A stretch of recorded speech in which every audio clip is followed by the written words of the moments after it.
Hey there everybody, welcome back. Today's video I'm dedicating to one perfume house, Eris Parfums, hail from the United States. The brand was founded by Barbara Herman, who made her name as a blogger, particularly blogging about vintage perfumes, which is basically what her passion was and what kind of inspired this creating her own line of perfumes. I'll leave links to the website so you can do a bit more research about that. I really want to just focus on the sample set that I purchased a little while ago. Now, she did collaborate with the perfumer Antoine Lee, who is kind of has done quite a bit of stuff for houses, like done a couple of things with Comme des Garçons and État Libre d'Orange, and recently he's done quite a few perfumes for another newish perfume brand, Les Indemodables, I think it's pronounced, and they've been quite popular recently. But we're going to talk about Eris Parfums. I have 6 samples of the 6 original releases. Now, the newest release, which only came out very, very recently, Scorpio Rising, I will not be talking about, just simply because I don't have a sample to talk about, but you can check that out as well in the link in the description. So what I thought I'd do, I have these are just going to be basic impressions because I have not worn any of these perfumes enough to warrant a full review. So what I want to do is kind of just go through them in order from least favorite to favorite, okay? And I'll give my reasons why I feel the way I feel. And these might change by the time I've worn them more and that kind of thing, but I just wanted to give you some of my first impressions. So my least favorite of these 6 perfumes is one that's actually appears to be quite popular on social media, particularly on Instagram. I'm just going to grab some scent strips. Okay, I'm back. So this one is Green Spell. Now, I will list the notes, scroll the notes up for the listed notes for each of these perfumes as I'm talking about them. This for lovers of green scents, particularly quite, for me, this is quite a dry, almost bitter green. Tomato leaf is prominent in this perfume. So I don't dislike tomato leaf generally. I like to have a bit of stuff around it and let the tomato leaf sort of accentuate things. But here I feel like on my skin that it doesn't do too much else other than be that very green vegetal, almost slightly bitter scent that you would expect.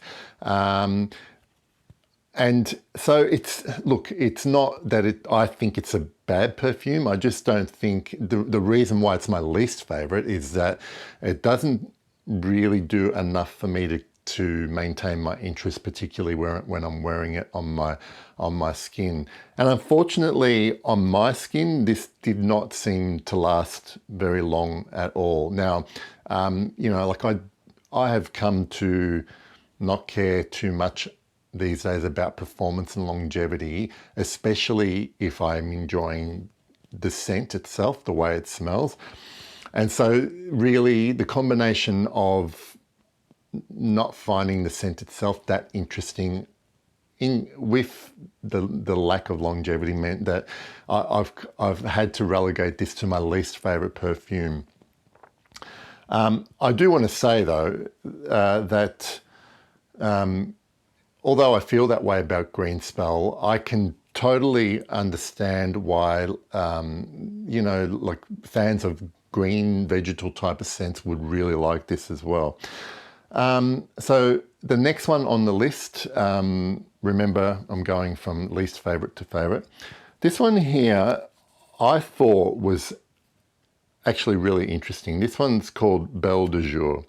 Now, I'll just spray this on just to try and speak about it in the moment. So this, to me, when you smell it immediately, you instantly recognize it. To me, it's I pick up quite a bit of white floral, and I'm not entirely sure about what specific white floral it is, because pretty quickly there is what I can only describe as a kind of aquatic marine note. Now, the problem with this is that this particular note, now I know in the note pyramid there is a seaweed note, and I'm sure that it's probably a particular aroma chemical or a combination of aroma chemicals that I'm picking up. This particular note, for some reason, my brain really just does not vibe with it, does not register it as a pleasant scent for me. And I've smelled this recently in a couple of other perfumes that have basically ruined the perfume for me. Now here, it's not so overwhelming. I still find this interesting, although this one falls in the category more of that it just doesn't work for me. It's not to my taste. On my skin, it's actually slightly better than I can smell on the strip. But if you can imagine, because of this combination of this marine / aquatic note, I want to say it's more aquatic than marine. It lacks kind of any kind of saltiness, in combination with this kind of indolic white floral. It's an interesting combo. It sort of sparks imagery of, coastal breezes that are picking up, probably flowers that are growing wild. I think it's a really interesting scent, just not one that is particularly to my taste. So these next four that I'm going to talk about, I think are quite good perfumes.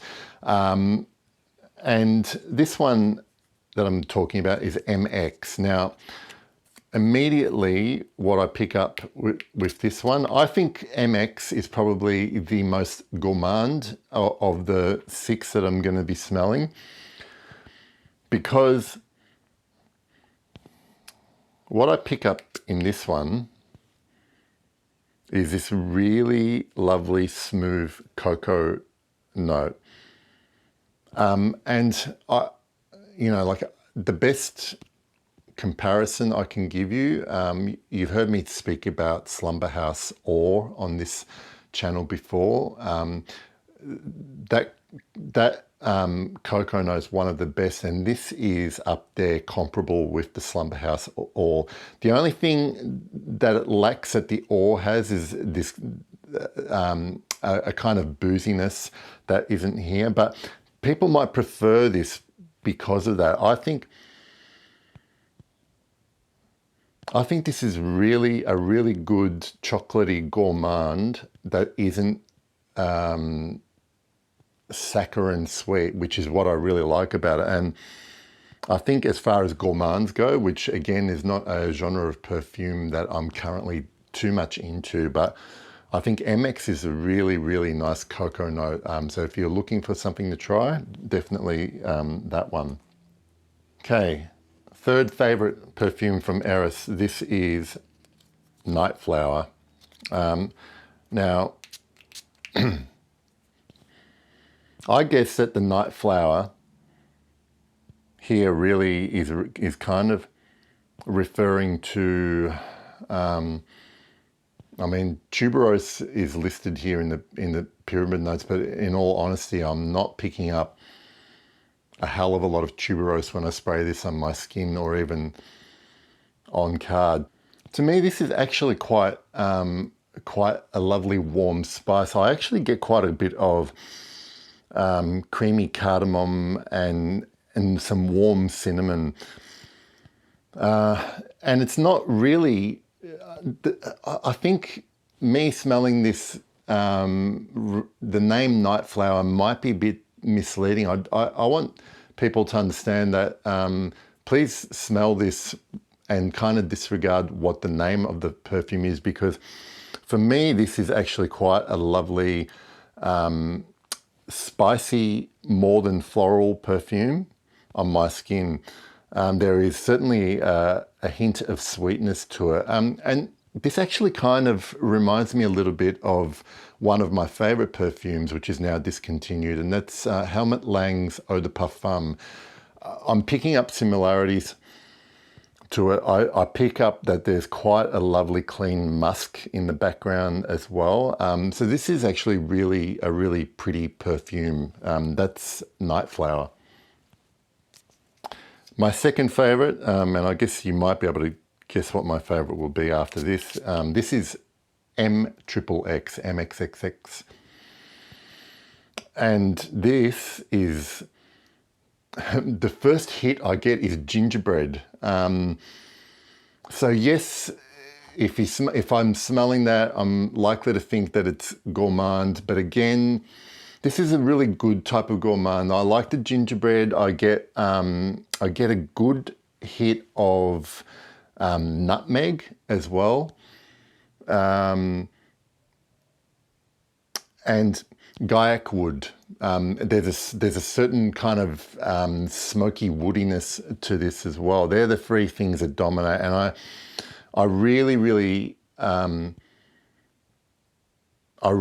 found this interesting because it really does a great balancing act of being gourmand and spicy woody at the same time. So depending on your skin, I think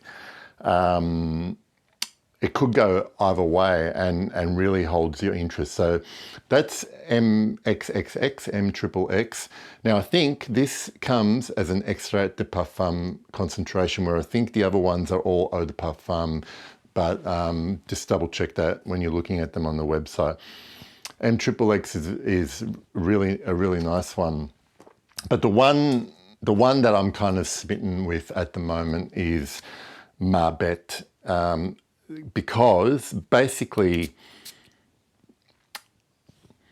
for me, this is the kind of slightly dirty, tangy musk that is missing from my collection. I do actually pick up a similar kind of animalic note that I get in Chanel's Antaeus. Now, in Antaeus, they list castoreum as a prominent note. So I don't know if it's that, because here it's listed as animalic notes. I definitely get something similar to that, but I also am reminded of similar type of musk that I have smelled before in things like Kiehl's original musk as well. This is not, on me, a very furry musk like you might smell in Mxxx Kublai Khan, or even something like Bengal Rouge from